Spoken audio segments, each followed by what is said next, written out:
क्या था आने के बाद का आपका मास्टर प्लान, गेम प्लान, जो इतनी शांति से सद्भाव के साथ सबको मिला जुला कर आपने ये संभव को दिखाया? मुझे लगता है वो तो रॉकेट साइंस नहीं है। एक तो एक बात मैं यहाँ बार बार कहता हूँ कि बेगुनाह को छेड़ो मत और गुनहगार को छोड़ो मत। तो ये गाइडिंग प्रिंसिपल है, मैंने कि किसी भी बेगुनाह आदमी को अनावश्यक न परेशान किया जाए और जो गुनहगार है उसे किसी सूरत में न बख्शा जाए। तो मुझे लगता है कि जम्मू कश्मीर के सुरक्षा बलों ने, यहाँ के प्रशासन ने मोटे तौर पर इस नीति पर चलने का काम किया है। समाज में एक नए प्रकार का विश्वास पैदा हुआ और 4 पीस की बात हम लोग शुरू से कहते हैं, पीस, प्रॉस्पेरिटी, फर्स्ट। ये 4 ऐसे शब्द हैं जिनके कारण लोगों में विश्वास पैदा हुआ।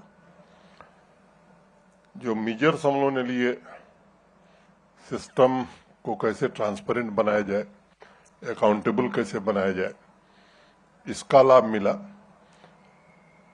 और 2-3 बातें मैं इसमें जोड़ना चाहूंगा कि एक तो अगर मैं रेवेन्यू की बात करूं तो टैक्स रेवेन्यू और नॉन टैक्स रेवेन्यू दोनों पिछले 4 साल में मोटे तौर पर करीब 45% की ग्रोथ हुई है। इकोनॉमी की अगर मैं बात करूं तो 18-19 में जहां 1,64,000 करोड़ की इकोनॉमी थी, वो अब 2,63,000 करोड़ की इकोनॉमी हो गई है। मोटे तौर पर 9.5% ग्रोथ रेट है जम्मू कश्मीर की। तीसरी बात कि एक्सपेंडिचर काफी बड़ी मात्रा में हम लोगों ने बढ़ाया है। ऑस्टेरिटी मेजर्स लिए, वेस्टफुल एक्सपेंडिचर को कम किया और बजट में अधिक से अधिक काम के लिए पैसे खर्च हों ताकि लोगों को लगे कि नहीं ये काम हो रहा है। इससे मुझे लगता है कि एक नए प्रकार का विश्वास पैदा हुआ है। जो बात मैंने ट्रांसपेरेंसी की थी, अब मैं ऐसे लोगों को जानता हूं जिसके पिता ठेले पर सब्जी बेचते थे और उसकी बेटी केएस अफसर बन करके आज जम्मू कश्मीर में काम कर रही है। सुरक्षा बल जम्मू कश्मीर पुलिस, मैं मानता हूं कि देश के बाकी पुलिस बलों से थोड़ा भिन्न है। यहाँ इनकी चुनौतियां बड़ी हैं, लेकिन जिस तरह से सुरक्षा बलों ने मिलकर के चुनौती का सामना किया है और जो बेहतर तालमेल रहा है, उसके कारण और प्रधानमंत्री जी और गृह मंत्री जी का सदैव मार्गदर्शन, निर्देश, वो भी एक भारत सरकार का पूरा सहयोग रहा। इसके कारण बहुत सारी चीजें बदली हैं। शुरुआत में मुझे ध्यान है कि 1-1.5 साल तो कोविड का दौर था, बड़ी कठिन परिस्थिति थी, लेकिन बावजूद इसके प्रोजेक्ट पूरी करने की रफ्तार हमारी लगभग 10 गुनी हो गई। 2020 में जहां 10,000 प्रोजेक्ट पूरे होते थे, 9,000, 10,000, अब लास्ट ईयर हमने 92,000 से ज्यादा प्रोजेक्ट पूरे किए। तो इसके कारण आम लोगों में एक विश्वास पैदा हुआ और अभी जैसा आपने दिखाया कि लंबे समय बाद लोकसभा और विधानसभा के चुनाव हुए, बड़ी आशंकाएं थी देश में, देश के बाहर भी, क्या होगा, लेकिन कहीं कंकड़ भी नहीं चला। न एक जगह रीपोलिंग हुई, न राजनीतिक दलों ने कोई शिकायत की कि साहब कोई रिगिंग हुई है। और शायद पहली बार 35 वर्ष में वैली के अंदर 11 बजे रात को लोग गांव में जाकर के वोट मांगने का काम कर रहे थे। तो ये सब फैक्टर रहे जिसके कारण ये बदलाव हो सका है। तो कितना सहयोग रहा यहाँ? एक चीज माना जाता है कि जब से आप आए हैं, खुफिया एजेंसियों के बीच, आर्मी के बीच, पुलिस ऑफिसर्स के बीच, ये एक समन्वय जो होता है वो काफी बढ़िया हुआ है, अंडरस्टैंडिंग काफी बड़ी है। तो क्या आपने इसमें बीच में ब्रिज का काम किया इस समन्वय को बढ़ाने में? क्या इसमें क्या रोल रहा? क्योंकि ये बहुत अच्छा समन्वय था, तभी जाकर इतनी सफलता मिली है आपको। एक हमारे यहाँ कहावत है कि लड़े सिपाही नाम सरदार का। तो काम तो हमारे मैंने लोग कर रहे थे, लेकिन श्रेय थोड़ा हमको भी मिल जाएगा। मौके पर तो इनकाउंटर करता है हमारा एसओजी का जवान, लेकिन श्रेय तो डीजीपी साहब को ही मिलता है, मुझे मिल। तो लेकिन सबने बेहतर ढंग से तालमेल करके काम किया है, ये सच है। निरंतर आपस में इन लोगों की बातचीत, और मैं सबको इसका श्रेय दूंगा। और ये सच है कि बेहतर स्तर का तालमेल है, लोगों का भरोसा बहुत बड़ा है। मैं मानता हूं कि आम जनता का भरोसा है, इसके कारण परिस्थितियों में काफी बदल आई है। मनोज जी, एक चीज और आ रहा है, आपने बोला 11 बजे रात तक जनता कैंपेन कर रहे थे, लोग जनता वोट देने निकली। एक एक शुरुआत हुई थी, आपने कुछ एक साल पहले किया था, बॉलीवुड की फिल्मों की शूटिंग होगी। कश्मीर एक जमाने में बॉलीवुड के लिए जन्नत माना जाता था, सारी फिल्मों की शूटिंग। क्या क्या शुरुआत मल्टीप्लेक्स खोलने की नहीं, एक घाटी? साल पहले नहीं, मैं आपको दो तीन बात बताता हूँ। 32 साल बाद कश्मीर घाटी में सिनेमा हॉल प्रारंभ हुए, चाहे वो श्रीनगर का मल्टीप्लेक्स हो, पुलवामा का सिनेमा हॉल हो, सोपैया का सिनेमा हॉल हो। तो ऐसे स्थान जिनकी चर्चा दूसरे कारणों से होती थी, वहां सिनेमा हॉल खुले। बॉलीवुड के लोग भी आकर के ढेर सारी शूटिंग हो रही है, तो वो भी लंबे समय बाद हो रहा है। G20 की बैठक के सफल आयोजन के बाद विदेशी पर्यटकों की संख्या में भी बड़ी मात्रा में वृद्धि हुई है। मुझे एग्जैक्ट संख्या नहीं, मैं आंकड़ा कोई ऐसा बोल दूं जो सही ना हो, लेकिन मुझे अंदाजा है कि 300 से ज्यादा वेब सीरीज और फिल्म्स की शूटिंग पिछले दिनों हुई है। उसमें जम्मू कश्मीर के भी कई लोग हैं जो इस इंडस्ट्री से जुड़े हुए हैं, वो खुद भी इसको प्रोत्साहित करने में बड़ा योगदान कर रहे हैं। इंटरनेशनल क्रिकेट भी अब वो कौन लीग क्रिकेट, लीजेंड क्रिकेट भी हो रहा है, फार्मूला रेस भी हो रही है। तो कई इस तरह की चीजें आयोजित हो रही हैं। और खान मार्केट से बेहतर जगह श्रीनगर में रात को लोग लुत्फ उठाते हैं, ऐसा भी लोग कहने लगे हैं। आप लोग खान मार्केट के आदी हैं, लेकिन अब जो यहाँ आ रहा है वो श्रीनगर में ऐसे अनेक स्थान हो गए हैं जो झेलम के किनारे गिटार बजाते हुए, कॉफी पीते हुए बच्चे दिख जाएंगे। मतलब जो घटनाएं पत्थरबाजी की दिखती थी वो अब बंद, अब नजर नहीं आती। अब युवा यहाँ के स्टार्टअप में लग रहे हैं। स्वाभाविक रूप से केवल वही नहीं, मैंने जो पड़ोसी के इशारे पर बंद काल होती थी, अब बंद का कैलेंडर यहाँ नहीं जारी होता। अब एकेडमिक कैलेंडर यहाँ जारी होता है, बिजनेस कैलेंडर जारी होता है। तो वो इतिहास की बात हो गई है। पत्थरबाजी लोग भूल गए हैं, नई जनरेशन तो लगभग भूलती जा रही है। और ये स्थिति 5 साल और रहेगी तो यहाँ के इतिहास में जो दर्ज था वो खत्म हो जाएगा। कई ऐसे काम हुए, 34 साल बाद मुहर्रम का जुलूस निकला जो कभी नहीं निकलता था। तो इस तरह के कई काम हुए हैं। स्कूल, कॉलेज, यूनिवर्सिटी, अस्पताल, बिजनेस, ट्रांसपोर्ट सब रेगुलर जैसे बाकी देश में चल रहा वैसे यहाँ भी चल रहा है। इसमें यहाँ के स्थानीय नागरिकों का भी बड़ा सहयोग है, क्योंकि मैं मानता हूँ कि लोग ऊब चुके थे और लोग चाहते थे कि एक बेहतर स्थिति का निर्माण हो। ये कहा जाता है कि जैसे जैसे जैसे कम्युनिकेशन सुदूर दूर दराज के इलाकों में जाता है, सरकार की विकास की योजनाएं जनता तक पहुंचती हैं, तब उस इलाके का विकास संभव होता है, लोगों की सोच बदलती है। जम्मू कश्मीर में सुदूर अंदर तक जाना बड़ा मुश्किल हुआ करता था आज से 5 साल पहले, 3 साल पहले, 4 साल पहले भी कहा जा रहा था। कैसे संभव बनाया आपने? कैसे लोग गए एडमिनिस्ट्रेशन के? कैसे सरकारी योजनाओं का लाभ जनता को मिलना शुरू हुआ? और क्या अभी भी इसमें चुनौती बाकी है, अभी भी बहुत काम बाकी है इसमें? देखिए, विकास एक सतत प्रक्रिया है और मुझे लगता है कि ये निरंतर लोगों की आवश्यकताएं और जरूरतें बढ़ती हैं। लेकिन ये शुरुआत में जो आपने बात कही, किसी भी राज्य, यूटी या क्षेत्र के विकास में कनेक्टिविटी का बड़ा महत्वपूर्ण रोल है। अब कनेक्टिविटी मोटे तौर पर road connectivity, rail connectivity, air connectivity, water connectivity और एक नए युग में डिजिटल कनेक्टिविटी। मैं आपको कह सकता हूं कि मोटे तौर पर 1.5 लाख करोड़ रुपए के हाईवे और टनल के प्रोजेक्ट यहाँ आज चल रहे हैं और वो माननीय प्रधानमंत्री जी और भारत सरकार के कारण चल रहे हैं। अभी पिछले दिनों प्रधानमंत्री जी आए थे तो जेडमोर टनल का उद्घाटन किया उन्होंने। अब 365 दिन सोनमर्ग आप जा सकते हैं। बगल में जो जिला टनल बन रही है 26 में पूरा हो जाएगी, तो लेह लद्दाख भी आप जब चाहें कारगिल जा सकते हैं। मुझे याद है जब 2020 में मैं आया था, यहाँ से जम्मू से श्रीनगर जाने में 8 घंटे लगते थे, अब 4 घंटे में लोग आराम से जा रहे हैं। तो इसके कारण स्वाभाविक रूप से कनेक्टिविटी के कारण भी विकास हुआ है। रेल कनेक्टिविटी कश्मीर कन्याकुमारी से जुड़ जाएगा, इंफ्रास्ट्रक्चर बन करके तैयार है, उसकी चर्चा। चिनाब का ब्रिज हो या वो केबल ब्रिज हो, ये सब बन के तैयार है। किसी दिन प्रधानमंत्री जी इस ट्रेन को चला सकते हैं जो श्रीनगर से चलेगी और दिल्ली जाएगी। वो तिथि मैं नहीं बता सकता क्योंकि माननीय प्रधानमंत्री जी का कार्यालय बताएगा। एयर कनेक्टिविटी की मैं बात करूं तो मुझे याद है जम्मू जो आता था वो ये नहीं सोच पाता था कि सुबह आए तो शाम को चले जाएंगे। बड़ी संख्या में जम्मू से भी फ्लाइट्स का ऑपरेशन बढ़ा है और श्रीनगर से भी बढ़ा है। 42 फ्लाइट ऑपरेट होती थी श्रीनगर से, अब 126 से ज्यादा हो रही है। जम्मू से 8 होती थी, अभी 44 हो रही है। आने वाले दिनों में नया टर्मिनल बन रहा है, बनने के बाद ये संख्या और बढ़ने वाली है।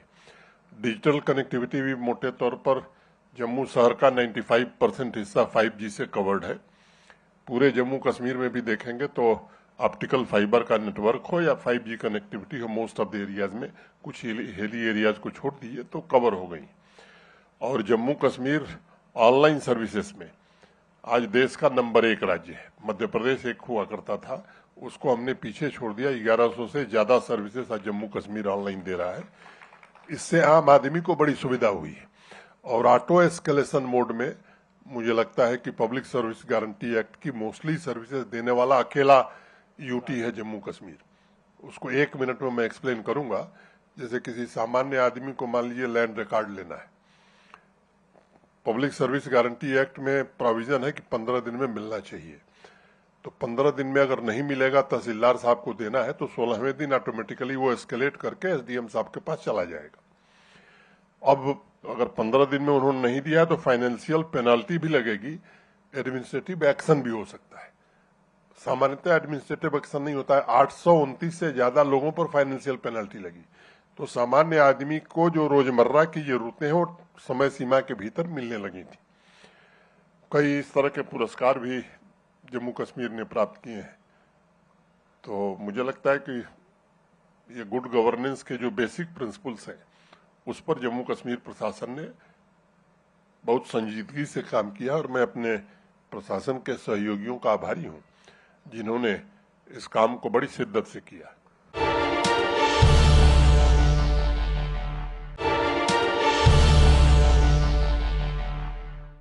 मनोज जी, 2029 तक प्रधानमंत्री ने कहा है कि भारत दुनिया की तीसरी सबसे बड़ी अर्थव्यवस्था बनेगा। इसमें जम्मू कश्मीर का क्या योगदान होगा?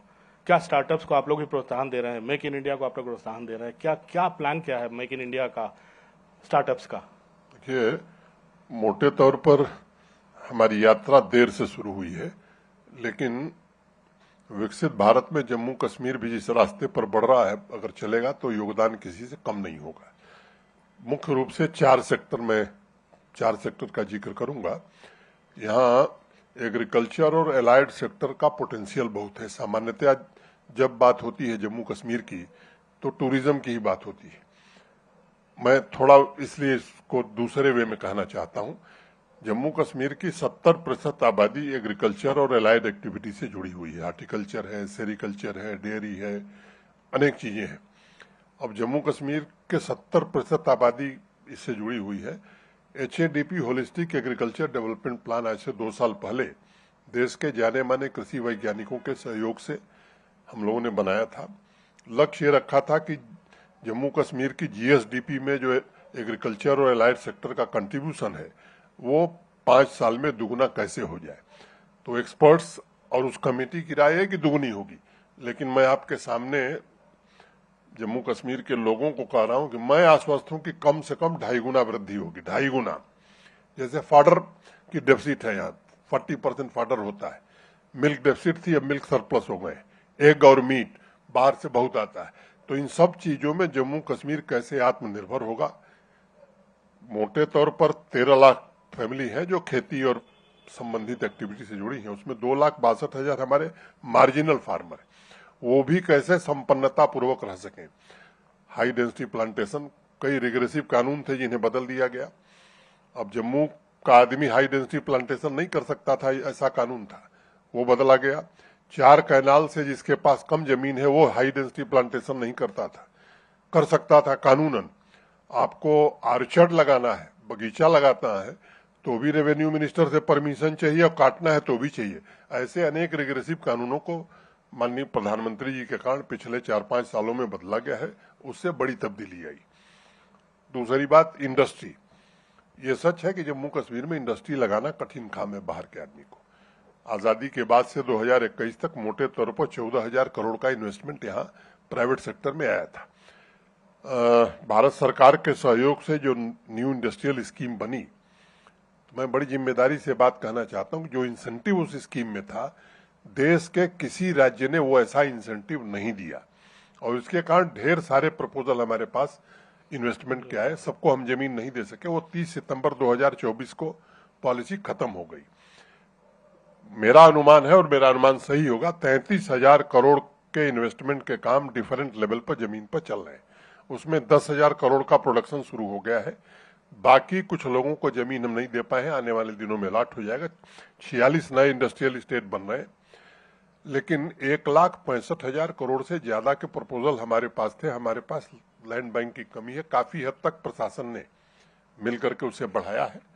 मैं उम्मीद करता हूं कि उसके कारण तीसरा टूरिज्म अनप्रेसिडेंटेड ग्रोथ हुआ है। मैं उसमें कहने नहीं जा रहा हूं क्योंकि टाइम लगेगा। 2,36,00,000 लोग जम्मू कश्मीर आने लगे हैं। हॉस्पिटैलिटी और टूरिज्म को इंडस्ट्री का दर्जा देश के गृह मंत्री जी के कारण इस पॉलिसी में मिला। और मैं एक छोटी बात बताता हूं, मैं अनेक ऐसे लोगों को जानता हूं जिनके पास एक होटल था, उन्होंने 4 साल में दूसरा होटल बना लिया है। आप पता करेंगे तो नाम लेने की जरूरत नहीं है, अनेक अच्छे लोग। तो इस सेक्टर में भी बड़ा ग्रोथ है। और चौथा एमएसएमई।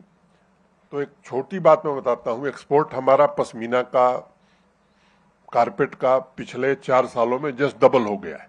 जीआई टैगिंग हो या क्यूआर कोड हो, होता क्या था कि ये हैंड वेवन कारपेट यहाँ बनती है। भदोही जो उत्तर प्रदेश में हमारे बगल में है, वो मशीन मेड कारपेट है। या दुनिया के दूसरे देश भी मशीन मेड कारपेट बनाते हैं।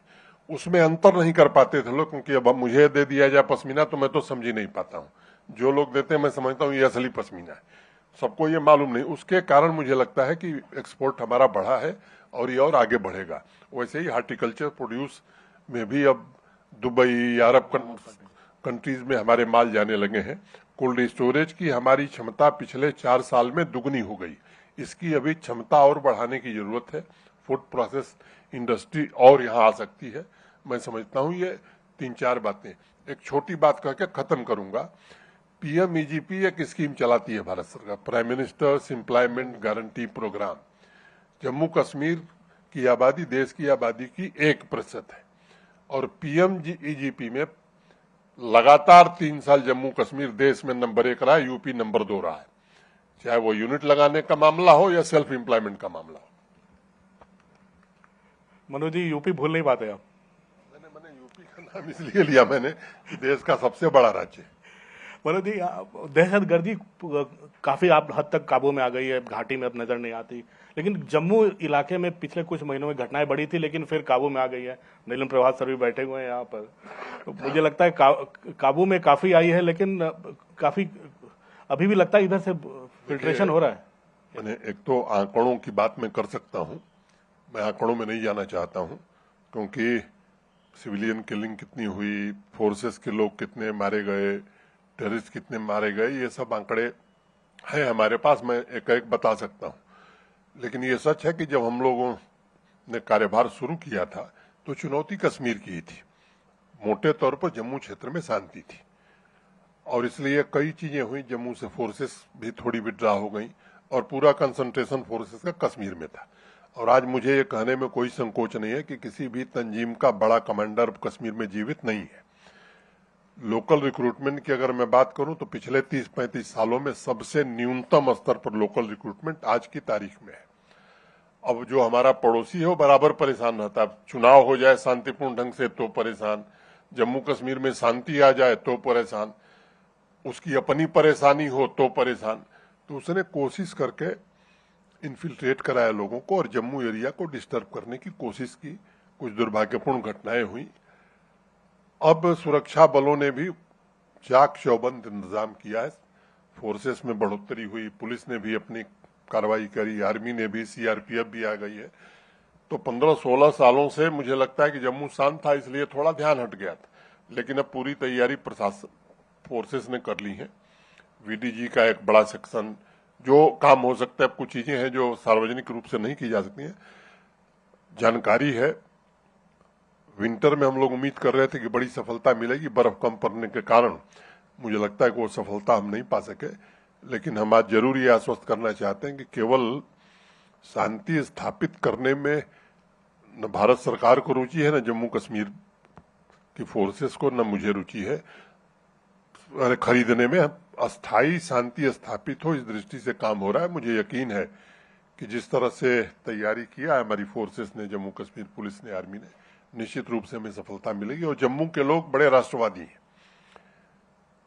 तो इसलिए जम्मू के लोग भी इसको बर्दाश्त नहीं करेंगे, ऐसा मुझे भरोसा है। मनोज जी, एक चीज आपने और शुरू की थी, जो सपोर्टर्स हैं, जो आतंकियों को पनाह देते हैं या उनको परोक्ष रूप से सहायता देते हैं, उनके खिलाफ आपने कार्रवाई शुरू की थी और जो सरकारी महकमे में काम कर रहे हैं उनको बर्खास्त करना शुरू किया था। जहां तक मुझे याद आता है, पिछले 3-4 सालों में 50-60 से ज्यादा बर्खास्त लोग हो चुके हैं। क्या इसका संदेश पूरे कश्मीर में गया है? ये जो गोली चलाता है, मैंने जो टेररिस्ट है वो तो है, उस इकोसिस्टम को जब तक नहीं खत्म करेंगे, मुझे लगता है कि ये टेररिज्म खत्म नहीं हो सकता है। तो फोर्सेस ने उस पूरे टेरर इकोसिस्टम पर प्रहार किया है। जिस बात का जिक्र कर रहे हैं आप, सरकारी 76 लोग हैं जिनको निकाला जा चुका है। इंडियन कॉन्स्टिट्यूशन में एक प्रोविजन है, आर्टिकल 311, जो गवर्नमेंट एम्प्लॉइज को प्रोटेक्शन देती है, लेकिन उसमें 3112C जो है, उसमें ये अधिकार राष्ट्रपति को और राज्य के या यूटी में गवर्नर और लेफ्टिनेंट गवर्नर को है कि ऐसा व्यक्ति जो राज्य की सुरक्षा के लिए खतरा है, देश की सुरक्षा के लिए खतरा है, उसको बिना किसी जांच के, बिना किसी कारण के बर्खास्त किया जा सकता है। मुख्य सचिव की अध्यक्षता में एक समिति है जिसमें डीजीपी सदस्य होते हैं, एडीजी सीआईडी होते हैं, होम सेक्रेटरी होते हैं, जीएडी के हमारे सेक्रेटरी होते हैं और लॉ सेक्रेटरी होते हैं। तो बाकायदे एक एक केस की पड़ताल होती है और वहां से जो संस्तुति आती है कि हाँ ये फिट केस है, तो उनको निकाला जाता है। और ये मुझे लगता है कि इसने बड़ा योगदान दिया है शांति स्थापित करने में। कई लोगों को इससे तकलीफ होती है, जब भी इस तरह की कार्रवाई होती है तो अनेक प्रकार के राजनीतिक बयान आते हैं, और इसलिए मैं आज आपके चैनल पर कह रहा हूं कि ये कार्रवाई निरंतर जारी रहेगी और इसका जारी रहना बहुत आवश्यक है। मनोज जी, एक चीज देखने में आ रही है, जो भारत के हर राज्य में, जहाँ पे केंद्र और राज्य में अलग अलग पार्टियां सरकार में है, काफी टकराव, काफी तल्खी नजर आती है। कई राज्य आप सब जानते ही हैं, लेकिन आपका राज्य एक ऐसा अनूठा राज्य जहाँ केंद्र और राज्य में बड़ा समन्वय है। कभी ये भी सुनने में नहीं आता कोई विवाद हो रहा है गवर्नर और मुख्यमंत्री के बीच, जो है विकास की राह पर आप लोग सब एकमत हैं। क्या ये कैसे संभव हो पाता है कि कोई तल्खी नहीं, सब कुछ आराम से चल रहा है यहाँ पर? मुझे लगता है कि तल्खी से लोगों का नुकसान होगा, इस राज्य का या इस संघ राज्य क्षेत्र का नुकसान होगा। जब उद्देश्य एक ही है कि यहाँ प्रगति हो, विकास हो, शांति हो, इसके अलावा अगर कोई इंटरेस्ट नहीं है तो कोई विवाद का कारण नहीं है। एक और क्वेश्चन जो आपसे बार बार सवाल हर कोई पूछता है, दिल्ली में भी हम लोग, आप जब आते हैं पूछते हैं, कब पूर्ण राज्य का दर्जा, कि अब पूरी तरह से निश्चिंत हो जाएगा केंद्र की राज्य पूरी तरह से शांत हो गया है? देखिए, आप पार्लियामेंट बहुत दिन तक कवर किए हैं, माननीय गृह मंत्री जी ने देश की संसद में ये बात कही थी, तो it's an assurance given by honourable home minister on the floor of the house, तो वो पूरा होगा ही।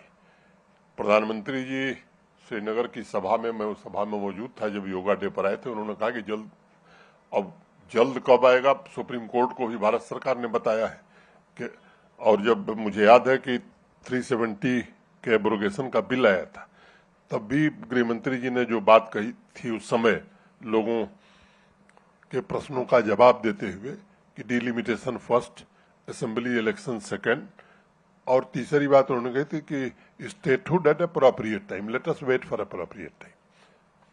मनोज जी, अब थोड़ा सा एक दो हल्के सवाल पूछूंगा। महाकुंभ होकर आए, कई नेता गए नहीं है और काफी तल्खियां निकाल रहे हैं वहां। अब मुझे राजनीतिक सवाल न पूछें तो अच्छा है। मैं गया था, मेरी पूरी आस्था है, और मैं ये कहना चाहता हूँ कि जब मैं विद्यार्थी था तब भी गया था, ये चौथी बार मैं कुंभ न आया हूँ। कुंभ ना आए, लेकिन कोई अवस्था तो आपको नहीं दिखी होगी, अव्यवस्था जो बाकी लोगों को नजर आ रही है? मुझे तो नहीं दिखी, और मुझे लगता है कि जहाँ 10 करोड़ 20 करोड़ लोग आ रहे हैं, छोटी मोटी अव्यवस्था पर अगर लोग ध्यान दे रहे हैं तो ये उचित नहीं है। इतने बड़े इंतजामात में छोटे बड़े, घर में शादी होती है, 100-200 लोग आते हैं तो कोई न कोई व्यवस्था गड़बड़ हो जाती है, तो इस पर विचार करना चाहिए। मनोज जी, एक आप सांसद रहे, आप रेल मंत्री रहे, मुझे याद है एक घटना छोटी सी कि आपका सपोर्टर गाजीपुर से चला आया झंडा लेकर और उसको ऊपर आने नहीं दे रहे थे रेल मंत्रालय में, तो आप जूता भी नहीं पहने थे और सीधे नीचे पहुंच गए थे उसको अपने कमरे में ले जाने के लिए।